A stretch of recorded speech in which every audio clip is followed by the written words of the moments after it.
Donc, bienvenue à vous qui êtes là en direct avec nous. Bienvenue à vous qui regardez l'enregistrement. Ça nous fait plaisir de partager ce moment avec vous. On est ravis que vous soyez là.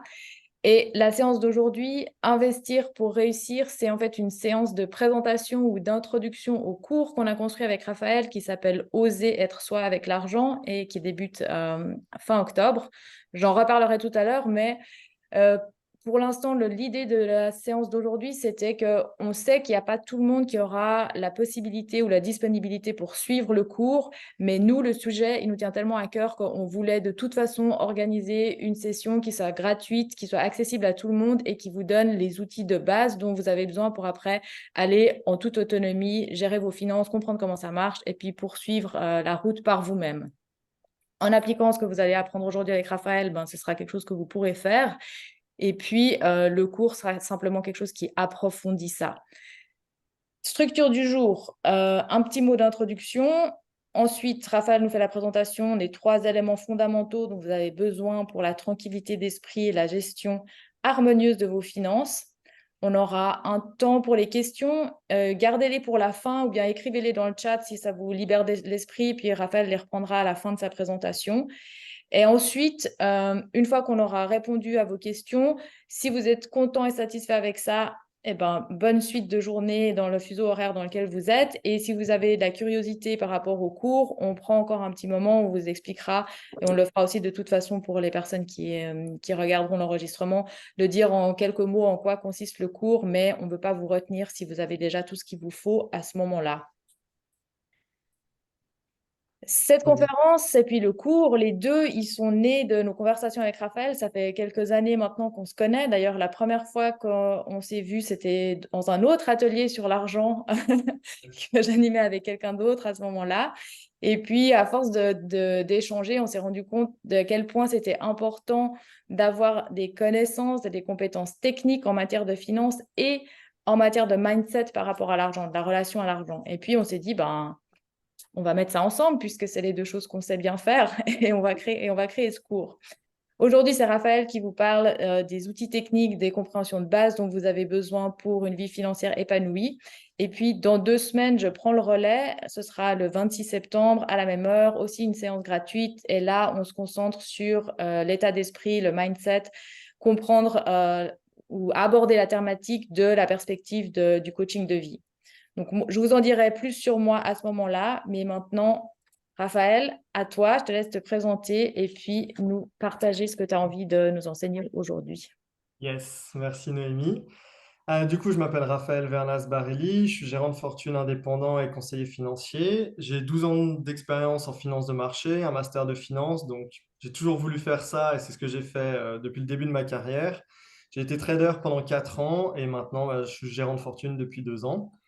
Et je suis passionné des questions financières et puis de développement personnel. Et c'est pour ça que, pour cette raison aussi que je fais ce métier, c'est pour aider mes clients à prendre des décisions éclairées pour réussir leur vie financière. Ça, c'est vraiment ce qui me motive. Et comme l'a dit Noémie, on a créé ce cours parce qu'on a constaté qu'il y avait des lacunes importantes dans la société et des mythes qui ont la vie très dure et qui sont très souvent faux.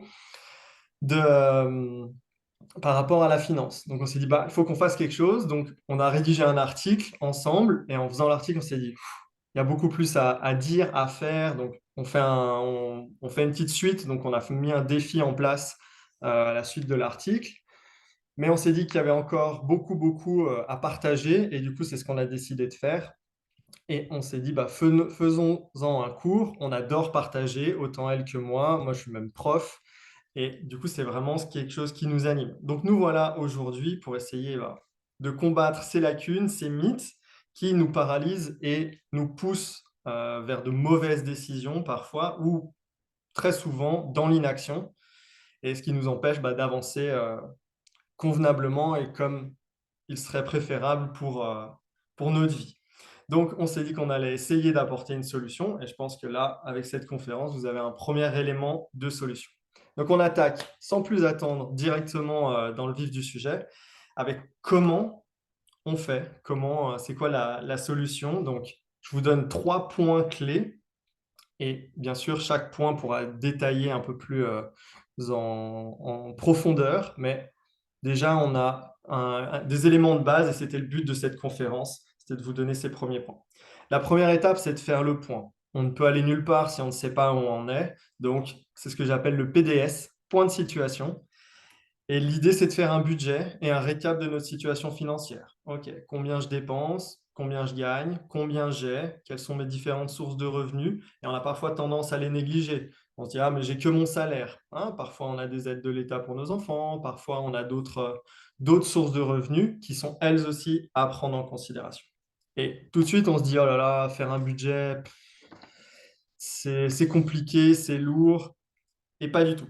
C'est là un des premiers mythes qu'on a. On dit, ah, faut faire un grand tableau, faut prendre tous mes relevés bancaires, puis tout regarder en détail. Pas la peine.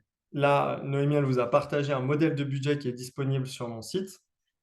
Et vous avez ce modèle, vous pouvez commencer à le remplir. Moi, j'aime bien raisonner avec un budget annuel, parce qu'il y a des dépenses qu'on a une fois ou deux fois par an.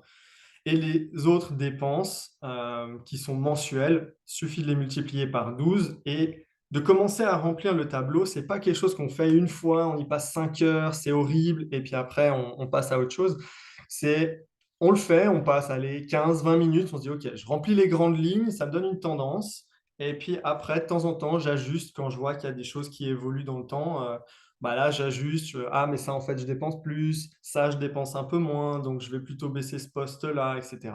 Et au bout de quelques temps, on arrive à avoir un budget qui est assez proche de la réalité. L'idée, c'est pas d'être forcément au centime près, mais d'avoir en tout cas une idée globale en gardant ce ratio de 80-20, la fameuse loi de Pareto, où avoir une idée 80% juste sera suffisante pour prendre des décisions éclairées. Donc, le budget n'est pas une si grosse montagne.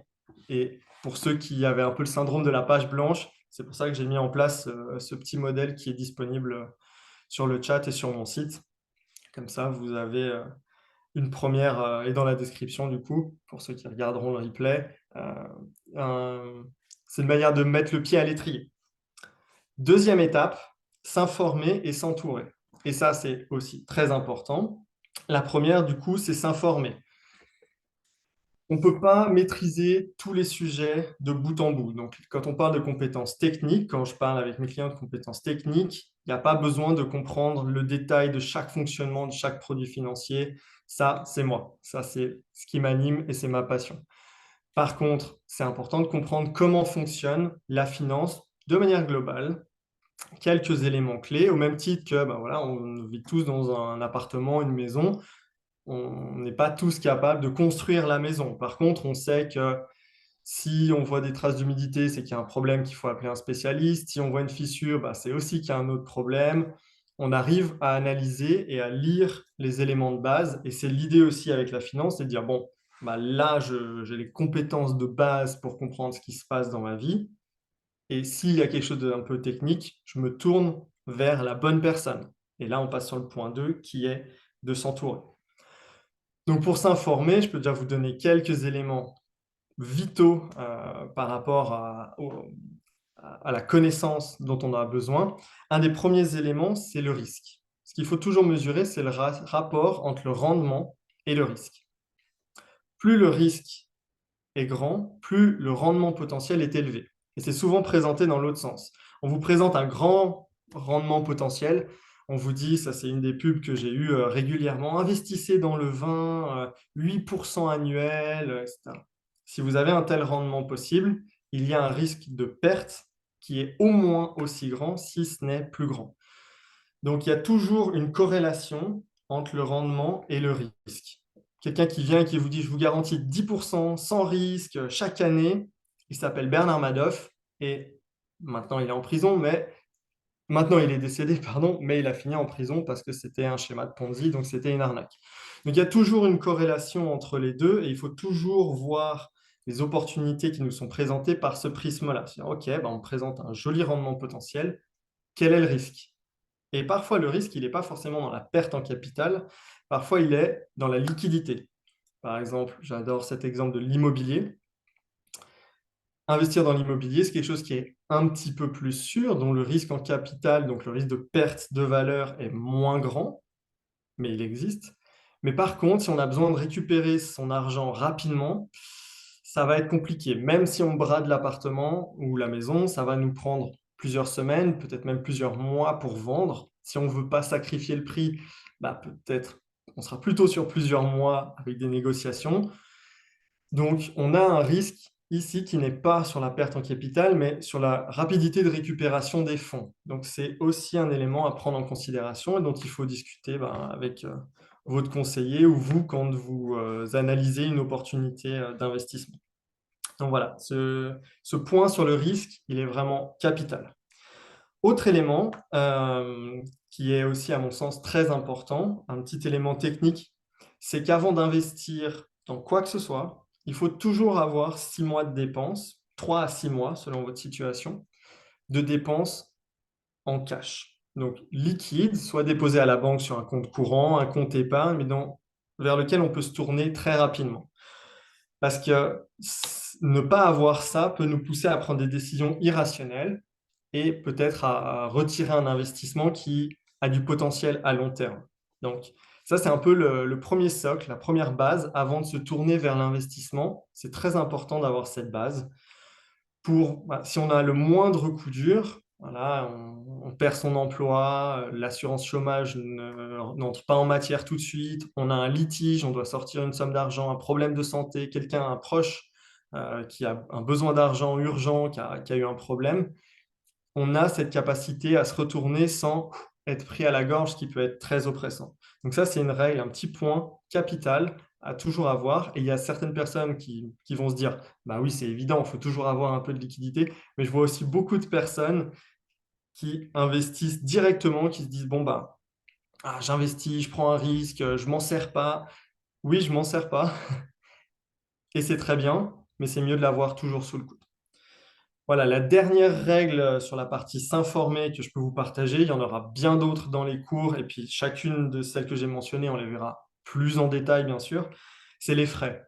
Les frais ont un impact très, très grand dans la durée sur la performance de nos investissements, et il ne faut pas les négliger. Et souvent, c'est des petits frais, c'est 0,5 par-ci, 1,5 par là, 2 par ici, et quand on additionne le tout, et qu'on le met en perspective par rapport au potentiel de gain qu'on a à notre disposition, souvent on se rend compte que les frais sont colossaux et nous grignotent l'intégralité du potentiel de gain. Je donne souvent cet exemple. J'ai une cliente, elle avait un mandat de gestion dans une grande banque privée en Suisse et elle avait 3,3% de frais sur son mandat de gestion. Quand on avait additionné les frais cachés dans les fonds, les frais du mandat de gestion, les frais à chaque fois qu'il y avait un achat-vente, on était au-delà des 3% pour un mandat de gestion dont le potentiel de gain était de 4 à 5%.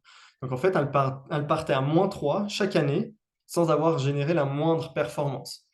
Donc, et sur le long terme, et ça, j'ai plusieurs graphiques qui vous le montrent, je vous les partagerai dans un second temps. Sur le long terme, c'est des écarts qui sont monstrueux. On a sur un investissement de 1 million à 6% de rendement annuel, l'écart entre 3% de frais et 1% de frais, à l'arrivée, donc après 20 ans, c'est plus de 1,5 million. Donc il y a un capital qui aura cru à presque 5 millions et l'autre ne sera monté qu'à 2,8 millions. Donc vraiment, ça c'est quelque chose qu'il ne faut pas négliger, qu'il ne faut pas hésiter à essayer de négocier et qu'il faut bien regarder, notamment dans les fonds d'investissement, il y a des frais, c'est normal qu'il y en ait. Par contre, voilà, quand ils sont au-dessus de 0,5-0,6%, on peut les considérer importants et significatifs, donc il faut qu'ils aient une justification. Voilà pour la partie s'informer. Maintenant, pour la partie s'entourer, moi j'aime bien passer par le prisme des 3 questions que je pose à mon assureur, à mes conseillers, à mon banquier, dès qu'ils me recommandent quelque chose, et c'est ce que moi je vous invite à faire. La première question, c'est sa rémunération. Non pas combien il gagne, parce que ça ne nous apportera pas grand-chose. Par contre, comment il gagne.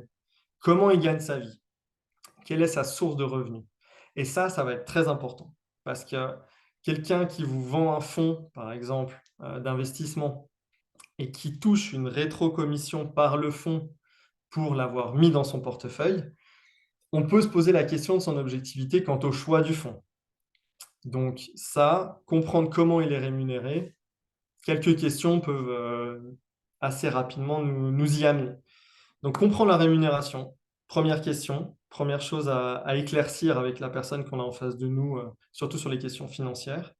La deuxième que j'aime beaucoup, qui est un petit peu plus personnelle, c'est est-ce que lui-même, il a ce produit? Alors ça, c'est possible quand vous avez une situation un petit peu similaire à la personne qui est en face de vous, mais du coup, je vous donne l'alternative, c'est est-ce qu'il recommanderait ce produit à quelqu'un qui lui est cher, à sa mère ou à son fils, selon, si par exemple, la personne que vous avez en face de vous, elle a 20 ans de plus que vous pouvez sûrement plus facilement vous identifier à son fils et du coup, est-ce que lui, il le recommanderait à son fils? Ça peut être une bonne question et si vous voulez éviter la question, un peu plus intime comme ça, vous dire à quelqu'un qui vous tient à cœur ou à quelqu'un qui vous est cher, ça peut être une manière, ça peut être un peu déconcertant, il faut oser la poser, mais c'est vraiment très important. Vous voyez tout de suite la réaction de la personne et si elle croit en son produit ou pas vraiment. La dernière question, capitale elle aussi, c'est qu'est-ce qui se passe si je m'arrête demain, l'année prochaine, dans 5 ans? Explique-moi tout ce qui se passe précisément. Et ça, c'est très important. Ça doit être marqué dans le contrat, mais c'est important que vous le compreniez, parce que le contrat, c'est des pages et des pages, et on ne comprend pas forcément tout le temps. Qui nous explique dans les détails, factuellement, bah voilà, il se passe ci, vous faites ça, vous envoyez une lettre, vous récupérez tel montant, etc. Et ça, c'est capital. Et si c'est obscur, il faut insister. Si c'est obscur, si c'est flou, c'est qu'il y a un loup, comme je dis souvent. Donc voilà, ça c'est vraiment les trois questions qui peuvent vous éviter pas mal d'écueils dans vos décisions. Ce qui clôt ainsi la deuxième étape des trois points. Donc ça, c'était s'informer et s'entourer. Et la troisième, c'est avoir un plan. Ça aussi, très important. C'est comme quand on met le GPS avant de partir, ça nous évite de devoir regarder les panneaux, d'écouter Inforoute. On a le GPS qui est actif, on monte dans la voiture, boum, je vais à tel endroit et on y va. Donc ça nous donne aussi le fait d'avoir ce plan, cette intentionnalité avec l'argent de dire, OK, j'ai ma situation, j'ai mes objectifs et j'y vais de telle manière. Et ce ne sera pas une ligne droite, ce sera un petit peu sinueux et c'est normal. Par contre, si on n'a pas de plan, on risque de faire des détours et de se perdre, etc. Donc, comme l'avait dit très justement Noémie lors de l'une de nos discussions, quand on a quelqu'un qui nous guide, on ne se perd pas. Donc, d'avoir le plan, c'est déjà une manière de ne pas se perdre. Et d'avoir quelqu'un qui nous aide à faire le plan, bah, on est sûr d'aller dans la bonne direction. Voilà pour les trois points clés, comment faire pour réussir sa vie financière. Bien sûr, il y a d'autres choses qu'on pourrait voir sur ces parties techniques qui sont prévues dans le cours. Mais en tout cas, là, ça nous permet déjà d'avoir une certaine base solide pour s'en sortir dans notre vie financière. Et maintenant, j'aimerais adresser quelques points que j'entends souvent autour de moi ou que je vois les gens avoir comme réaction. C'est qu'on se dit, ah, j'aurais dû commencer l'année dernière, j'aurais dû commencer il y a 10 ans, maintenant c'est trop tard. Il n'est jamais trop tard. Un petit peu nous amènera toujours plus loin que rien. Ça, c'est une certitude. Et comme le dit le proverbe, qui je crois est d'origine chinoise, le meilleur moment pour planter un arbre, c'était il y a 20 ans. Mais le deuxième meilleur moment, c'est maintenant. Et ça, je trouve ce proverbe magnifique parce qu'il est très très vrai en finance. Donc, moi, je vous invite à le faire. J'ai régulièrement des gens qui viennent me voir et qui disent, ah, Raphaël, je voudrais prendre la pré-retraite. Oui, bien sûr. Quand? Dans 2 ans. Alors que si on anticipe avec 10, 15, 20 ans, bah, on s'ouvre une multitude de possibilités qu'à 2 ans de l'échéance, si on est juste face au mur, c'est plus difficile de savoir comment on va le sauter que quand on est 15 ans avant et qu'on a un petit peu plus de marge. Donc ça, c'est une première chose. Et un autre élément important, c'est de s'engager. Aujourd'hui, voilà, vous avez fait le choix d'être ici ou d'écouter cette conférence en ligne sur nos réseaux. Ah, ce qui est important, c'est de s'engager à prendre la responsabilité de ses finances. De dire, OK, aujourd'hui, je me dis, bah, j'y vais. Et là aussi, je veux démystifier quelque chose, c'est que ce n'est pas si prenant en termes de temps. Il suffit d'investir, on va dire, au début quelques heures de son temps, moi, je vois avec les clients avec lesquels je travaille, au final, entre le moment où ils me contactent et le moment où ils sortent avec un mandat de gestion qui est mis en place, bon, après, c'est moi qui le mets en place, ils ont investi, on va dire, 5 heures sur 2 mois, 2-3 mois à peu près. Il y a à peu près 5 heures qui ont été investies. Et là, ils sortent, au bout de ces 5 heures, ils ont c'est bon, je sais où je vais, j'ai un plan très clair, j'ai quelqu'un qui gère mes finances, pour moi tout est très clair, j'ai eu le temps de réfléchir, de challenger ce qu'il me disait, de comprendre, de revenir avec des questions et je suis en bonne voie. Et après, c'est 1 heure par an, peut-être deux, voilà, où on fait le point, on regarde si des éléments ont changé. Donc, c'est pas, c'est pas si pire, comme disent les Québécois. Voilà pour ces éléments. Et maintenant, j'aimerais aborder, en termes de petite introduction, la partie un petit peu psychologique. Parce que non seulement avoir les connaissances techniques, c'est important, mais comprendre comment on fonctionne dans notre cerveau, c'est capital. Et moi, je dis tout le temps que mon travail, c'est 50% de finance et 50% je fais le psy. Parce que j'écoute les gens me parler de leurs peurs, de leurs espérances, de ce qu'ils veulent pas, comment ça se passe.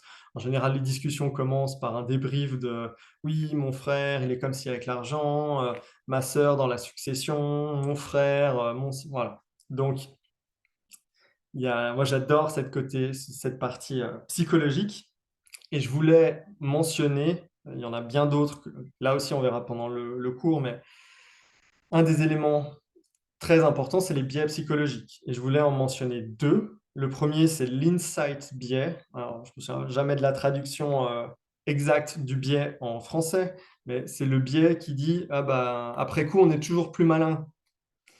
C'est le biais où on se dit, ah, si j'avais su, j'aurais acheté du Bitcoin. Si j'avais su, j'aurais acheté du Tesla. Et en fait, ce biais-là, il a la fâcheuse tendance à nous mettre dans l'inaction parce qu'il nous met dans le regret. Et ça, c'est un biais, quand on en a conscience, on se dit, ah, ok, bon, là, je suis typiquement dans ce schéma-là. Je vois, je comprends. Et il faut essayer d'en sortir. Donc ça, c'est quelque chose qu'on verra dans la partie plus psychologique avec Noémie. Mais déjà d'en avoir conscience, c'est une première étape. Le deuxième biais, c'est le biais du survivant. On entend tout le temps l'histoire de celui qui a gagné des millions avec le Bitcoin, celui qui a gagné des millions avec Tesla, celui qui a gagné, etc., etc. Et c'est comme celui qui a gagné au casino. On entend toujours l'histoire de celui qui a gagné, on n'entend jamais l'histoire de ceux qui ont perdu. Parce que les gens, ils sont beaucoup plus discrets et on est face à ce biais du survivant où les belles histoires sont mises en exergue. Et malheureusement, enfin malheureusement ou heureusement, je sais pas, quand on perd, on va rarement le crier sur les toits qu'on a perdu toutes ses économies en jouant tout sur le rouge. Donc là, c'est pareil. Ah, j'ai gagné des millions sur le Bitcoin. Oui, et combien il y en a qui en ont perdu? Et moi, j'ai l'exemple d'un ami qui a investi toutes ses économies dans le Bitcoin et qui maintenant a perdu la moitié de ses économies. Donc, il a subi des biais psychologiques, comme on en subit tous, mais voilà. Et là aussi, l'intérêt d'être bien entouré, on revient sur l'importance du point 2, c'est que peut-être vous évitez ce type d'investissement si vous avez un conseiller, si vous avez un coach qui vous dit, attends, là, tu as tel risque, tel risque, tel risque, tu es sûr que tu veux miser toutes tes économies sur ça. Il y a un risque. Est-ce que peut-être on en mise qu'une petite partie, on investit le reste plus modérément et c'est l'effet fusible du conseiller ou du coach qui là aussi est important. Et le dernier élément un peu psychologique que je voulais mentionner, c'est dans le fonctionnement humain, on a tous ce système où on revient automatiquement à un niveau de bonheur de 7 sur 10. Là, il y a des études qui ont été faites. Ça s'appelle en anglais le hedonic treadmill. En français, j'aime moins, c'est le tapis roulant émotionnel. Mais je trouve le concept très intéressant, c'est que quoi qu'il se passe dans notre vie, on aura tendance à revenir à un niveau de bonheur de 7 tout le temps. Vous demandez à quelqu'un autour de vous aujourd'hui, s'il n'a pas vécu un événement spécial, il sera a priori à 7. Et si vous lui demandez demain et après-demain, il va vous répondre toujours 7, sauf événement particulier. Et ce fonctionnement-là, il nous amène à chercher à être un peu plus haut que 7. Donc, comment on va faire? Une des réactions qu'on peut avoir, c'est de consommer. C'est d'acheter le dernier iPhone, c'est d'acheter la dernière Alfa Romeo, c'est d'acheter la dernière sortie de telle ou telle chose. Et en fait, chaque fois qu'on fait ça, hop, on remonte un petit peu et naturellement, on revient vers notre niveau de bonheur. Hop, on remonte et on redescend. Et on se met à faire des montagnes russes et à chercher en permanence euh, ce, un niveau de bonheur supérieur. Et ça nous pousse vers de la consommation et ça vient grignoter notre budget et ça ne nous rend pas forcément très heureux au final parce qu'on est tout le temps en train de courir après quelque chose. Donc là, on rentre dans se satisfaire de ce qu'on a et ce genre de, d'état d'esprit qui n'est pas forcément facile à aborder, mais c'est des éléments qui sont capitaux de comprendre pour moi en tant que conseiller et gérant de fortune et bah, pour nous, pour avancer dans notre chemin de développement personnel. Donc ça, c'est un peu les trois éléments que je voulais aborder en préambule sur la partie psychologique et le fonctionnement qu'on a en tant qu'humain par rapport à l'argent. Il y en a bien d'autres. Je pourrais en parler pendant des heures.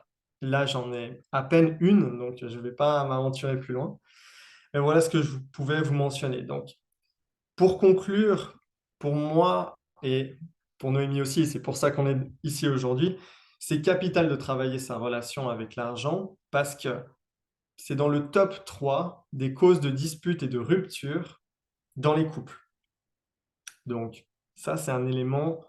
On se dit, si on a amélioré notre relation avec l'argent, on va déjà éliminer une cause de dispute. On pourra se concentrer sur les deux autres, hein. Et si vous êtes les deux à participer au cours, bah, vous faites tous les deux un pas en avant, non seulement dans votre gestion financière, mais aussi dans votre vie amoureuse. On a aussi, et c'est aussi pour ça que c'est très important de travailler sa relation avec l'argent, des échecs de transmission intergénérationnelle. C'est-à-dire que 70% des échecs, des transmissions pardon, de fortune intergénérationnelle échouent, ce qui veut dire que la génération qui reçoit dilapide quasiment toute la fortune. Donc bah voilà, si vous êtes dans cette situation et que vous entendez cette vidéo, vous dites ah mais moi je suis à la tête d'une certaine fortune, mes enfants, je sais pas. Ah, essayez de vous former financièrement, essayez de former vos enfants et pour ça il y a plein de manières. Le cours en est une. Il y a plein de vidéos, il y a des livres, enfin il y a pléthore de ressources. Il y en a un paquet que Noémie et moi on connaît, il y en a un paquet qu'on connaît sûrement pas dans des langues aussi différentes que ni Noémie ni moi ne maîtrisons, mais des ressources, il y en a, donc n'hésitez pas à contacter les gens autour de vous, à regarder comment ils font. Et pour assurer le succès de votre transmission intergénérationnelle, ça fera peut-être l'objet d'un autre cours à part, parce qu'il y a tellement à dire là-dessus qu'on pourrait en remplir un cours complet là aussi. Voilà un petit peu ce que je pouvais vous dire par rapport à l'argent et comment investir pour réussir, en abordant les points techniques et un petit peu plus psychologiques, mais la partie vraiment psychologique, travail sur soi, c'est Noémie qui va l'aborder. Et elle va notamment l'aborder dans sa conférence du 26 septembre. On va vous envoyer le lien si vous voulez déjà vous inscrire. Et puis, elle va le présenter un petit peu plus en détail et plus en profondeur que ce que moi j'ai fait. Donc, je lui laisse la parole.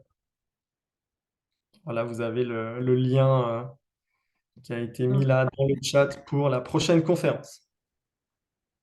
Merci beaucoup. Merci pour les 3 points techniques que tu as présentés. C'est vraiment extrêmement important. Et ce que j'aimerais souligner, ou en tout cas moi, ce qui m'a le plus marqué, c'est la simplicité. Et je pense que ça, c'est vraiment important. Après, on verra ben voilà, dans les commentaires et dans les questions ce qui ressort pour vous. Mais c'est ce qui, moi, comment dire, me touche le plus parce que ça montre que c'est possible en fait. Et c'est ça aussi partie de ça qu'on veut montrer, c'est que c'est possible, autant les connaissances techniques que tout ce qui concerne l'aspect psychologique. Et comme tu l'as dit, ça on l'explorera plus dans 2 semaines. L'idée à ce moment-là, ce sera d'apprendre à repérer ces biais psychologiques ou les limitations, les croyances qu'on a sur ce qui est possible, ce dont on est capable. Et c'est là que ça rejoint la simplicité, c'est de tout d'un coup se rendre compte que ah, j'ai cru que c'était compliqué.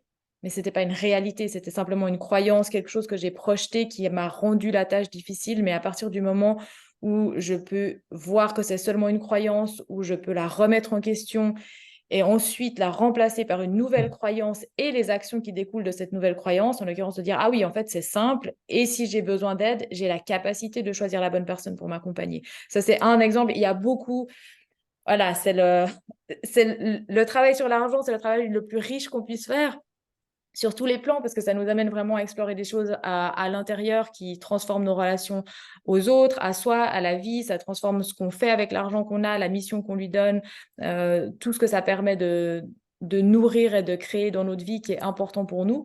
Donc voilà, on explorera un peu tout ça la prochaine fois aussi du point de vue des croyances.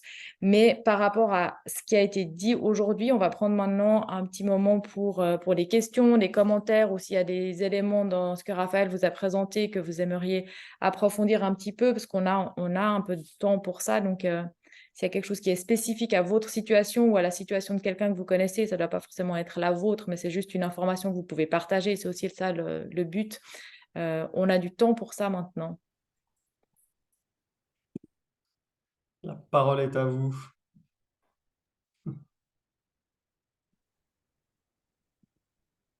Une petite question, si c'est possible. Oui. Bah, pour toi, Raphaël. En termes de justement, quel budget en fait? J'imagine qu'il y a différentes stratégies en fonction du budget que l'on veut pouvoir investir ou épargner ou enfin. Et on peut, est-ce qu'il y a des sortes de catégories, des différentes classes ou je sais pas. Je sais pas enfin, exprimer peut-être la question, mais c'est Est-ce qu'il y aurait différents types d'investissements selon le potentiel que tu as? Ce serait ça ta non, question? c'est en fonction de, ouais, enfin, de l'épargne, de l'existant. En fonction de l'existant, j'imagine qu'il y a différentes stratégies ou différentes techniques pour investir en fonction de l'existant, en fait, justement, de cette capacité à épargner, de cette capacité à investir, de cette capacité à... Ouais, alors la technique d'investissement, elle va rester la même. Quelle que soit ta situation, que tu sois très très fortuné ou plus modeste, en tout cas, ma philosophie d'investissement ne changera pas et les produits d'investissement resteront sensiblement les mêmes. Donc ça, il n'y aura pas de différence. Ce qui va changer, c'est en fonction de ta situation. Donc, quels sont tes objectifs et quelle est ton appétence pour le risque. Si tu me dis, bah voilà, j'ai 2 millions à investir et on fait un plan financier ensemble et on s'aperçoit que bah, plutôt tu es plutôt averse au risque, puis tu as des objectifs à court terme à financer, on va privilégier des investissements défensifs, plutôt du cash, plutôt des produits obligataires. Et si tu me dis, bah, même situation, mais avec 20 000 francs, bah, pareil, on va faire la même chose, juste avec des montants moins importants, mais on va investir sur les mêmes produits et on va investir avec la même allocation de risque. Je ne sais pas si ça répond à ta question. C'est ça, parfaitement. Merci. Merci à Désolé toi. pour la question, on va être un peu clair. Non, non, non, bah, justement, ça montre aussi que bah, il y a des questions et que les sujets peuvent être assez complexes pour que même la question est parfois un peu difficile à formuler. Et c'est aussi toute la beauté du challenge d'être prof, c'est de comprendre la question de ses étudiants. Et, moi, j'adore ça et on y est arrivé. Voilà. Est-ce que vous avez d'autres questions qui peuvent venir? Peut-être ce qu'on peut rajouter pour les personnes qui regardent l'enregistrement, c'est de savoir qu'il y a la possibilité aussi de poser des questions dans les commentaires et puis on pourra y répondre ou bien faire une petite vidéo qui porte sur ces points spécifiques-là à ce Petite vidéo moment-là. FAQ. Peut-être aussi ce que j'ai oublié de mentionner, parce que j'ai parlé du cours à quelques reprises, mais c'est que le cours n'a pas besoin de prérequis. Qu'on n'ait aucune connaissance en finance. J'entends souvent des gens autour de moi dire, ah, moi je suis zéro en finance, je suis une bille, je comprends rien. Et bien justement, le cours, il est pour vous, il est fait pour poser les bases et après comprendre ben, voilà, comment comment ça fonctionne et quels sont les prérequis nécessaires pour justement prendre les bonnes décisions par la suite. Voilà, je crois Vu que qu'on tu as lancé la transition, ce qu'on peut faire, c'est vous dire merci pour la présence et la participation. Et puis, si vous avez envie d'en savoir un peu plus sur le cours, on explique maintenant la suite. Et puis sinon, bon après-midi ou oui, bon après-midi. Je pense qu'on est quand même tous plus ou moins dans le même coin de la planète. Et puis à bientôt. de même Et lumière. Après, on vous invite à rester. De toute façon, on n'en a pas pour. oui, oui, oui, bien, non, mais bien sûr, restez. Mais sentez-vous libre de partir. Ouais, voilà, exactement. Voilà. Mais non, le cours, voilà, ce qu'on voulait faire avec ce cours, c'était vraiment exploiter le potentiel qu'on a vu quand on a écrit l'article et on s'est dit, waouh, on a tellement de choses à dire et c'est tellement important et ça nous tient vraiment à cœur à tous les deux. Donc, faisons ce cours et explorons, allons plus en profondeur dans un contexte ou avec une structure qui fait que ce sera facile d'intégrer. C'est-à-dire que ce qu'on veut, c'est un maximum d'interaction. Et puis, le fait d'être dans un groupe, on est porté par l'énergie du groupe, on bénéficie des questions des autres. Tout d'un coup, on se rend compte que cette question-là, je ne me l'étais jamais posée. Je me rends compte qu'elle est vraiment pertinente pour moi, pour ma situation. Ou quand on voit comment une autre personne trouve une solution, réussit à appliquer les outils qu'on propose et que ça libère quelque chose chez elle, ça nous encourage et puis ça nous permet aussi de voir comment on peut nous-mêmes faire ça pour nous. Donc la structure, tu veux dire quelque chose, Raphaël? Non, non, non, j'étais Ah en non, j'ai mode cru oui, que oui. tu voulais intervenir là par rapport à ça Non, pour non, non. souligner à quel point c'était important. Donc ouais, le groupe, c'est vraiment important. Et puis ce qui se passe souvent quand on fait ce genre de travail sur l'argent, avec la combinaison des deux perspectives, c'est que ça transforme évidemment quelque chose en matière d'argent, mais ça transforme aussi beaucoup dans la relation à soi, la relation aux autres, la tranquillité d'esprit qu'on peut avoir dans la vie, la qualité, juste la qualité de vie d'une manière générale, d'un point de vue matériel, mais aussi d'un point de vue de bien-être ou d'un point de vue plus spirituel, même on peut dire. Ça joue sur tous les niveaux. Parce que la question de l'argent, elle est vraiment au cœur de notre vie. On est dans des sociétés qui tournent autour de l'argent, c'est au centre de tout ça. Et si on peut interagir avec ce jeu et donner une direction à notre argent, qu'il ait une mission, si on peut faire tout ce qu'on fait d'habitude, juste les yeux fermés, ah ouais, on pose la carte, ça achète un truc, ouais, c'est cool. Si en fait on peut faire tout ça de manière consciente, se dire, ouais, j'ai posé la carte là-dessus, ça a acheté quelque chose, ce quelque chose que j'achète, il me fait du bien à moi, je l'ai choisi intelligemment, je sais à quoi il me sert, ça contribue à payer ensuite le salaire de la personne qui est de l'autre côté du comptoir en face de moi, qui est aussi un être humain, c'est pas, bon, des fois c'est qu'une machine, mais il y a quand même des gens qui construisent ces machines, enfin, ça met tout en lien et en circulation. Donc, quand on fait ça de manière consciente, on arrête de subir sa situation et puis on peut en profiter parce qu'il y a aussi beaucoup d'argent. Tu disais tout à l'heure, quand on fait le budget, parfois on se rend compte que, ah ben oui, en fait, j'ai de l'argent qui arrive d'ici ou bien, j'ai de l'argent qui est resté là dans un coin. L'autre jour, j'avais cette conversation avec un ami et je lui disais exactement ça. Je lui dis, mais réfléchis, il n'y a pas que ton salaire. Je suis sûre que tu as de l'argent ailleurs. Il se pose un peu, puis il fait, ah mais oui, c'est vrai. En fait, j'ai un compte depuis X années à cet endroit qui fait nanana. Non, bref, tout ça pour dire que quand on a conscience de ça, on subit plus sa situation, on la crée et puis on la dirige. Techniquement, le cours, c'est 5 fois 1h30 ensemble en direct, avec chaque fois l'enregistrement si jamais vous avez un empêchement ou quoi que ce soit, ou que vous voulez revoir ce qui aura été expliqué. Et puis, on a une partie théorique, une partie pratique, on partage les outils, on les travaille ensemble pour que ça ne soit pas juste de la belle connaissance sur les rayons de la bibliothèque, mais c'est quelque chose qui est complètement compris et intégré. Et puis, vraiment le plus interactif possible, parce que c'est comme ça qu'on intègre l'information sans faire d'effort, en fait, finalement. Comme tu l'as dit avant, il n'y a pas besoin d'avoir de prérequis, ni en matière de finance, ni en matière de développement personnel. Si on a déjà des connaissances dans l'un ou l'autre ou les deux, c'est aussi un cours qui est bénéfique parce que sa spécificité, c'est vraiment la combinaison. On est toujours présents, Raphaël et moi, les deux, pour chacune des sessions. Donc, vous avez tout le temps accès à nous pour toutes les questions de par une approche, de par l'autre. Et puis, comme toujours, pour tout, même si on est déjà familier avec un sujet, chaque fois qu'on le réaborde, on comprend plus en profondeur. C'est extrêmement vrai pour le développement personnel, mais ça l'est aussi pour les finances parce qu'on peut acquérir plus de sensibilité, plus de affiner en fait tout ce qu'on sait déjà. Donc, c'est ouvert à tout le monde. Et ce que tu as dit avant aussi, j'aimerais insister là-dessus, c'est vraiment important le fait de inviter les autres à rejoindre ce cours aussi, parce que comme tu as dit, c'est vraiment au cœur de tensions dans la famille, les disputes de couple, les divorces, les successions, avec les amis. Des fois, on va au restaurant, on ne sait pas très bien comment, on ne sait pas comment parler de l'argent et puis on ne sait pas non plus comment en faire quelque chose. Et ça vient perturber les relations avec les autres. Mais si vous et d'autres personnes de votre entourage qui vous sont chères suivent ce cours, à ce moment-là, vous développez un vocabulaire commun, un langage commun que tout le monde comprend. Et ça permet d'avoir des conversations d'une manière qui est calme, qui est posée, qui est claire. Ça ne veut pas dire que c'est forcément des conversations faciles, mais ça veut dire qu'au moins, tout le monde comprend la langue qu'on parle et tout le monde a les mêmes fondamentaux, les mêmes points de référence de base. Et ça clarifie tout.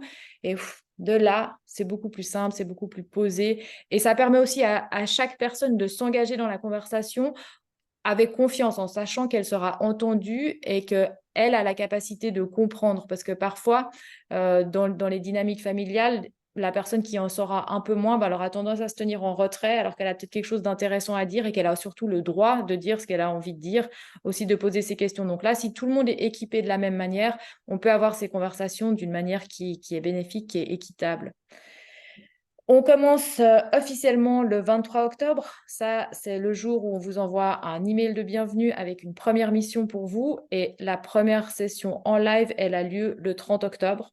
On vous retrouve là avec votre mission accomplie. Et puis, c'est là qu'on entre vraiment dans le vif du sujet. Et on vous offre une session bonus en fin d'année parce que c'est Noël et puis parce que le but du jeu, c'est que ce travail-là, il soit pérenne et que vous puissiez ensuite, en toute autonomie, le faire fructifier pour l'avenir. Donc, mettre en place quelque chose déjà pour l'année prochaine.